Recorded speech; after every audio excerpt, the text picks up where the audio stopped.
Hey everyone, I'm Mia and welcome to English Binge Watch. And I'm Leo. Today, let's talk about money in English, how you spend it, save it, or waste it. No shame here, okay? Yes, deal. Seriously, money is everywhere in our lives. At school, at work, with friends. Oh, and on social media, like when you see someone's vacation on Instagram and you're like, how do they afford that? Right, or when you want to buy something you saw on TikTok but you're totally broke. We've all been there. Oh, for sure. So today we're going to chat about money habits, and you're going to learn some super useful English phrases. Perfect. Okay, Leo, let's be honest here. What's your biggest money problem? Oh, wow. Going straight for it. I spend way too much money on food. Like, I'll order pizza when I have food at home. Yeah, that's so relatable.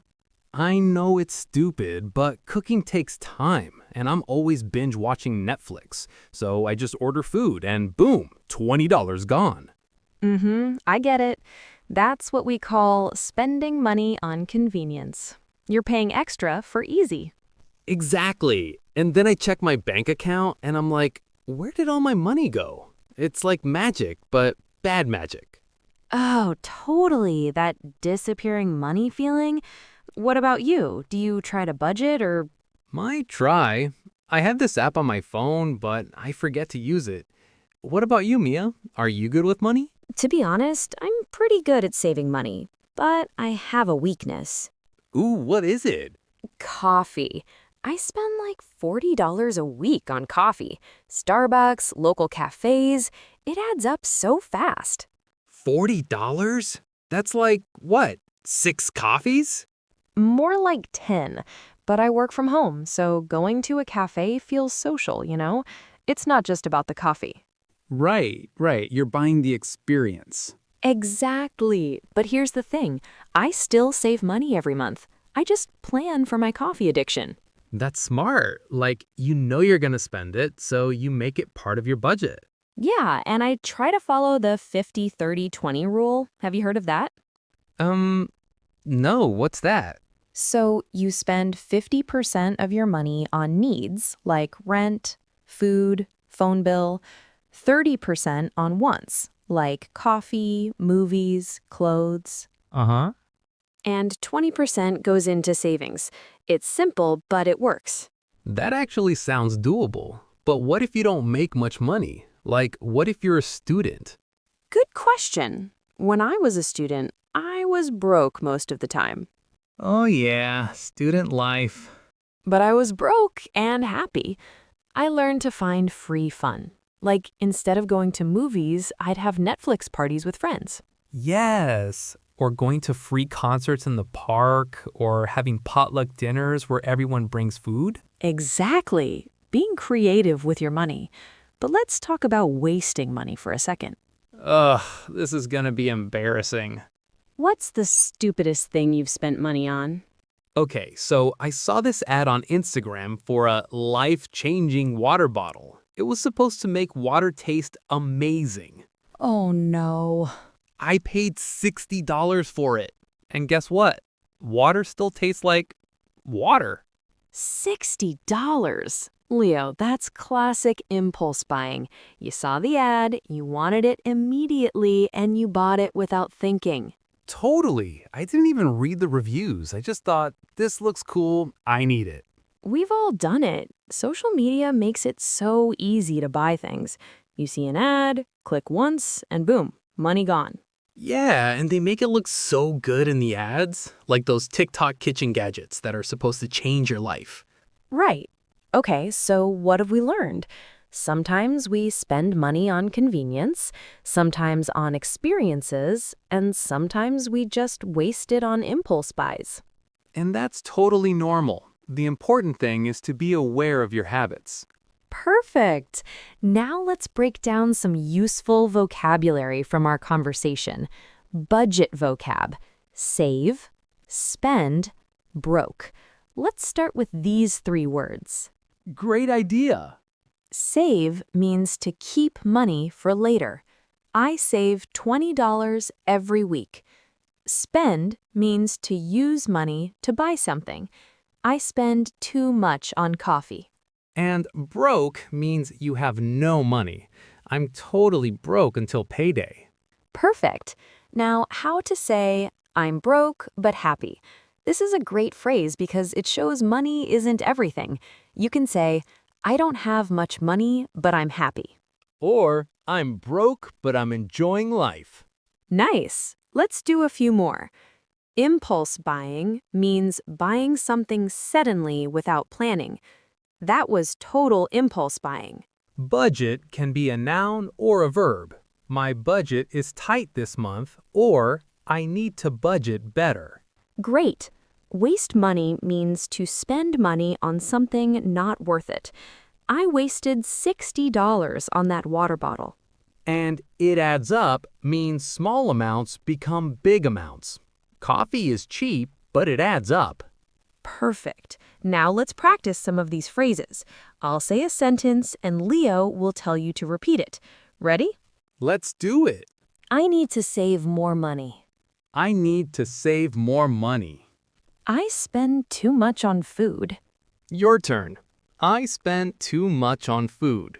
I'm broke but happy. I'm broke but happy.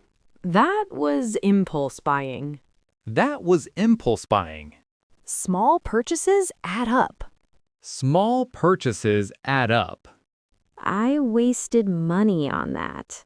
I wasted money on that. Excellent practice. Now here's your challenge.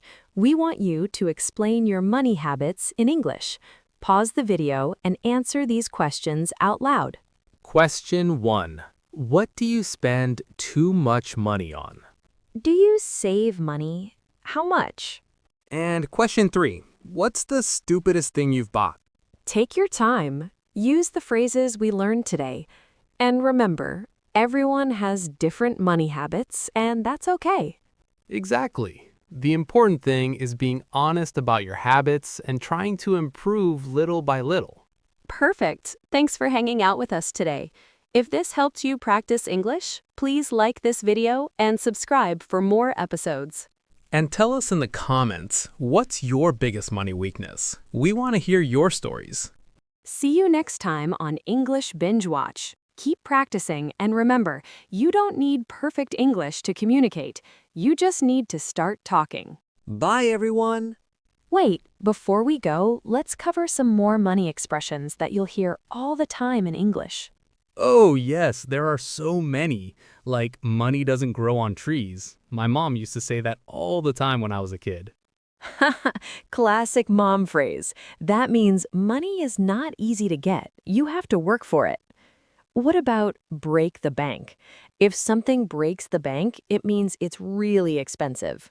Right. Like, I want to buy a new car, but it would totally break the bank. Or, that vacation to Japan would break the bank, so maybe next year.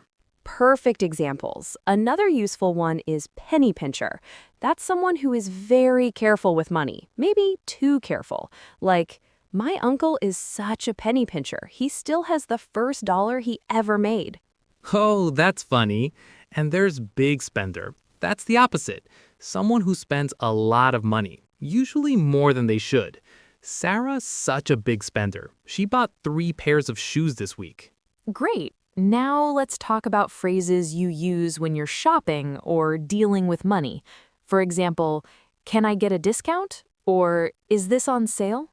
Those are super useful. Also, that's a ripoff. That means something is way too expensive for what it is. Like $10 for a small coffee? That's a total ripoff. Exactly. And that's a steal is the opposite. It means something is really cheap, a great price. I got this jacket for $20. What a steal. Love it. Speaking of shopping, I have a funny story. So last week, I went to this thrift store and I found designer jeans for $5. $5. No way. What a steal. Were they your size? Perfect fit. But here's the thing, I was so excited about the deal that I bought 3 pairs. So instead of saving money, I spent $15 on jeans I don't really need. Oh, Leo, that's such a common mistake. Just because something is cheap doesn't mean you need it. That's called being deal crazy, when you buy things just because they're on sale. Totally. I learned a good rule though. Before buying something on sale, ask yourself, would I buy this at full price? If the answer is no, then don't buy it. That's brilliant advice. Another thing, let's talk about different ways to pay. You can pay in cash, by card, or with mobile payment like Apple Pay or Google Pay. Right. And when you pay with cash, you might hear keep the change. That means you don't want the small coins back. Or can you break a 20? That means can you give me smaller bills? Perfect. And here's a cultural difference. In the US, tipping is expected at restaurants, usually 15 to 20%. You might say, I'll leave a good tip, or the service was great, so I tipped extra. That's so important to know.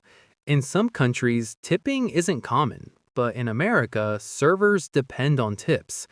Also, going Dutch means everyone pays for their own meal when eating together. Or you could say my treat when you want to pay for everyone. Like if it's someone's birthday, you might say, dinner's on me tonight, it's my treat. That's so nice. Okay, let's do some quick practice with all these new phrases. I'll give you a situation and you tell us what you'd say. Ready? Great idea. First scenario. You see a really expensive phone in a store. It costs $1,200. What would you say? That would totally break the bank. Or that's way too expensive for me. Good answers. Next scenario. You found a designer dress at a thrift store for only $10. Originally, it was $200. What would you say? What a steal! Or, that's such a great deal. Perfect responses. One more scenario. Your friend wants to go to an expensive restaurant, but you don't have much money this month. What could you say? You could say, I'm pretty broke this month. Can we go somewhere cheaper? Or, my budget's really tight right now. How about pizza instead? Perfect. Those are honest and polite ways to handle that situation. Now, let's talk about different money personalities. Some people are savers. They love putting money away. Yeah, they get excited about seeing their bank account grow. Then there are spenders. They love buying things and experiences. Neither is bad, but you need to find balance.